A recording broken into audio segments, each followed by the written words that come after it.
Good morning, everyone.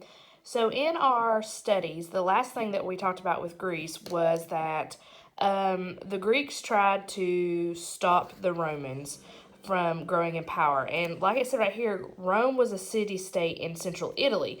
Now, if we look back at the map over here, you can see right here that this is the city state that Rome started from. And over time, they conquered the whole Italian peninsula. And so, Greece over here, the city states in Greece, were scared that Rome would take them over for the most part because they were in such close proximity to the Greek city states. And over the course of this year, we know that that would probably be a good likelihood that the Roman city state, after taking over the Italian peninsula, would very much want to take over Greece, just because most of the civilizations and empires that we've studied have wanted to expand their land and civilization, and Rome was no different.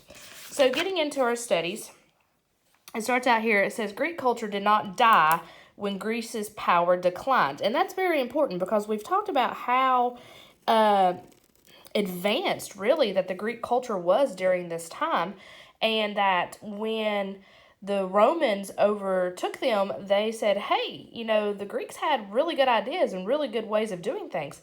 When in most civilizations, when an area was overtaken, the overtaken people were forced to become the people that took them over. They wanted to make sure that they killed out their culture, and they wanted them to be like them, but not in the situation with Greece and Rome. Part of it says parts of it were adapted and used by the Romans. The Romans had been mostly isolated from the great civilizations of the Eastern Mediterranean region. Over time, however, they learned from these civilizations and used their knowledge to build a vast and powerful empire. And I think that's very important too. It says over time, however, they learned from these civilizations and used their new knowledge to build a vast and powerful empire. So, really and truly, they used the Greek ideas and methods to become the powerful empire that they would. Then it goes on to say Roman culture extended throughout much of present day Europe, Africa, and Asia. And that's pretty astounding to think about, too. And if we look back at our map, we can see just how much land they did control. So up here you have Europe. Over here you have Asia, and then down here you have Africa. So they controlled a lot of land. The settling of Italy.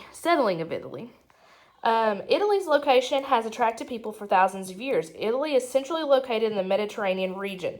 That's going to be the biggest thing. We've talked about how they used the Mediterranean Sea to trade and travel and conquer, and so the Romans were no different.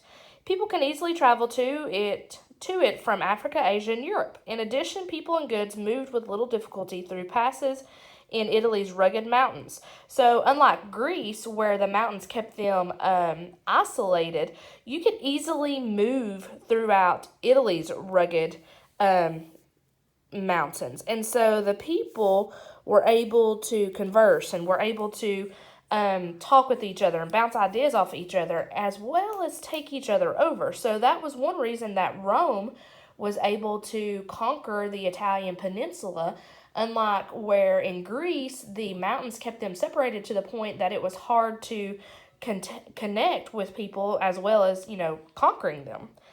The mountain passes also linked settlements together. There is another key reason why Italy has attracted settlers. Italy has a sunny, mild climate and fertile farmland. Now, this is a big difference. Whew, that's hard to do.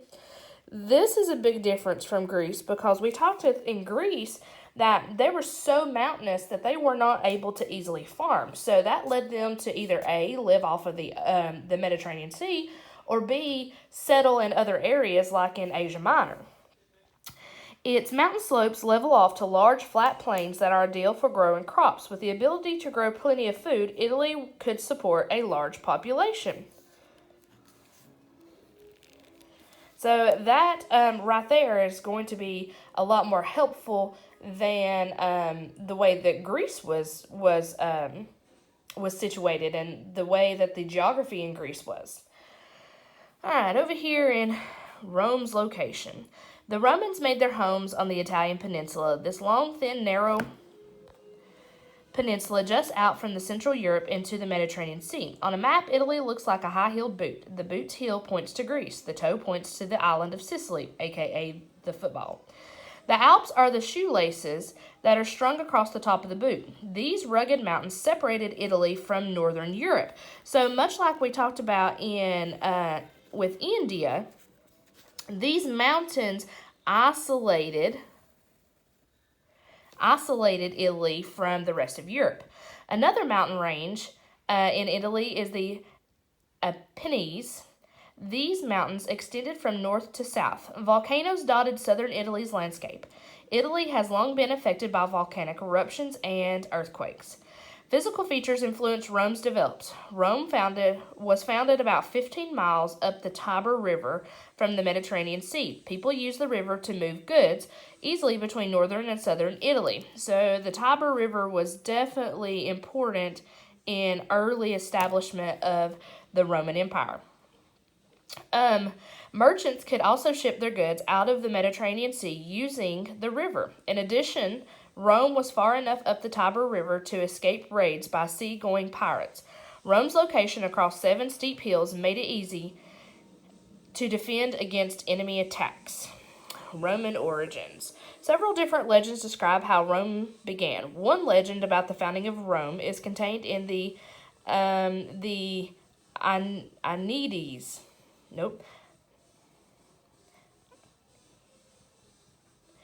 Aeneid, written by the Roman poet Virgil. He described what took place after the Greek captured the city of Troy. First, the Trojan Aeneas and his soldiers escaped from Troy to find a new homeland. The Trojans settled in Italy and waged war. The Aeneas married a local king's daughter. Their marriage united the Trojans with a group of Latin-speaking people who lived in the region. Because of this, Aeneas is known as the father of the Romans. Another legend described the founding of Rome much differently. The tale involves twin brothers Romulus and Remus. After they were born, they were left beside the Tiber River.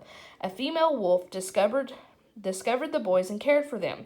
A shepherd and his wife found and raised the twins. And this is going to be dealing with their Roman mythology. That Roman...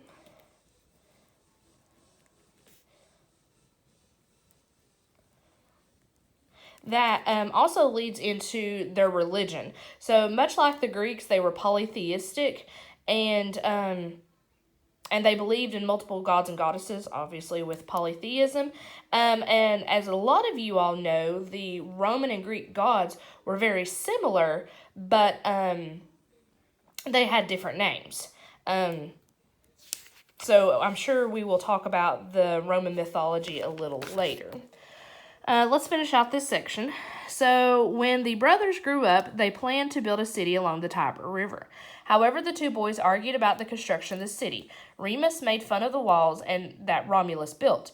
The Roman historian Livy tells what happened next. Following an angry altercation or argument, heated passions led to bloodshed in the tumult.